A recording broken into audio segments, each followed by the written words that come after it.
Smart homes అదుర్స్ reality రంగంలో సరికొత్త విప్లవం హోమ్ ఆటోమేషన్ గురించి పూర్తి వివరాలకు చదవండి రేపటి సాక్షి దినపత్రిక. ప్రజాపాలన ఇందిరమ్మ రాజ్యం అన్నారు. ప్రజాభవన్లో ప్రతిరోజు ప్రజల విజ్ఞప్తులు స్వీకరిస్తామని 2 రోజులకు పరిమితం చేశారు. సీఎం మంత్రుల నుంచి చివరికి అది ఇన్ఛార్జీల వరకు వచ్చింది. ఇప్పుడు కొత్తగా గాంధీ భవన్ కు మంత్రుల పేరిట కొత్త కార్యక్రమానికి శ్రీకారం చుట్టారు. అంటే ప్రజాభవన్ కు వచ్చిన ప్రజల సమస్యలు తీరిపోయాయా? మంత్రులు గాంధీ భవన్ కు వస్తే జరిగే లాభమేంటి?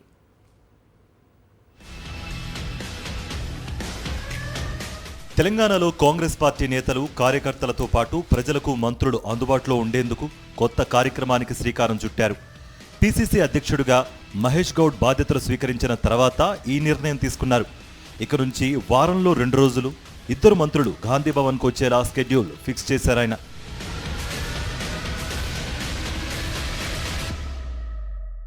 ప్రతి బుధ శుక్రవారాల్లో ఉదయం 11 గంటల నుంచి మధ్యాహ్నం 2 గంటల వరకు మంత్రులు ఉండేలా ఏర్పాట్లు చేశారు. అంతేకాదు నెలలో 2 సార్లైనా సీఎం రేవంత్ రెడ్డి సైతం గాంధీ భవన్కు రావాలని పిసిసి చీఫ్ మహేష్ గౌడ్ విజ్ఞప్తి చేశారు. అయితే దీనిపై ఇంకా ముఖ్యమంత్రి తన నిర్ణయం ప్రకటించలేదు. వాస్తవానికి రాష్ట్రంలో కాంగ్రెస్ అధికారంలోకి రాగానే ప్రజాభవన్లో సామాన్య ప్రజల నుంచి దరఖాస్తులు తీసుకునే కార్యక్రమానికి శ్రీకారం చుట్టారు.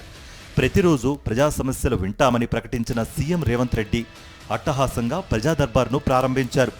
ప్రతి మంగళ, శుక్రవారాల్లో మాత్రమే సీఎం నేరుగా దరఖాస్తులు తీసుకుంటారని తొలుత ప్రకటించారు. కానీ ఇంతా చేస్తే ఈ కార్యక్రమానికి సీఎం వెళ్ళింది కేవలం 2 సార్లు మాత్రమే.